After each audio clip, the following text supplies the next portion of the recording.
So tell us a little bit about what's going to be happening on Monday, kind of the idea behind it. So this will be our third annual health fair. I've had students that I've taught life-saving skills here in class. CPR, how to save someone who's choking, how to splint a wound, and some of them have come back and said that they saved people, saved a stranger in Walmart, saved their own mother. And so the more we talked about that small group of students that I teach every year needs to know these skills, we want our whole community to know those skills.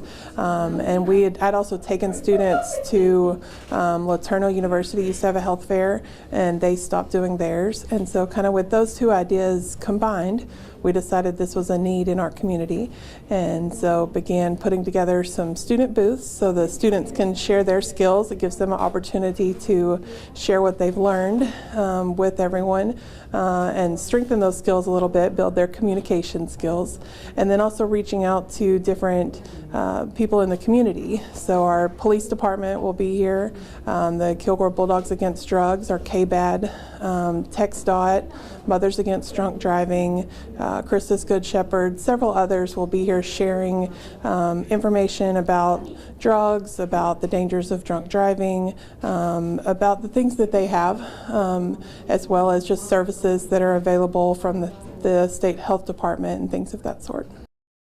So tell me a little bit about Skills USA, kind of what it is and everything like that, and kind of what goes into it.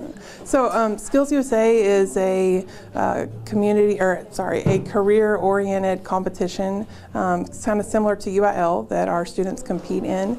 And so they use this project as a community service binder that they present at competition. And so the students it's a community outreach, but it's also something that they get to go and compete with. So the Kilgore High School Health Science Skills USA chapter is officially who is hosting this event. Yeah, and so a lot of the students are also running this as well, and running the booths and actually like kind of furthering that knowledge. Right. How important is it for them to be able to kind of be in that position doing that, but still as a student type of thing here? So those students, whenever you can then teach others what you've learned, that strengthens those skills and that knowledge that much more. They're all looking to go into the healthcare profession, and so learning how to talk to others, to teach those skills, that communication of a stranger comes up and you've got to be able to talk to them, and so that gives them that opportunity to strengthen that ability. They've done a lot of the work calling different organizations and businesses in the town to ask them to come and be a part of this. And so that's teaching them all of those networking skills, personal skills that they will need in their future. Yeah, and so this is happening in the cafeteria. Tell people kind of the idea. Do you need to register? Like, anything like that, or do you just kind of show up? Just show up. We'll be there from 5:30 to 8 o'clock. You can come towards the beginning, towards the end, stay the whole time, leave early. When you get here, we will have a little bingo card and survey form for you to take around, and then you can enter that back in for some door prizes that we have. But there's no prior registration. It's just come, show up, bring your family, and learn, because any age could need to know this information, and kind of have a little fun, network with the community, and learn some important skills. Yeah, and like you said, now that Laterno isn't doing this, there's not really something like this that is around here. So Right. How important is it to host something like this in a town like Kilgore, here at the high school that's like pretty, I guess, centralized within, the town itself, and Right.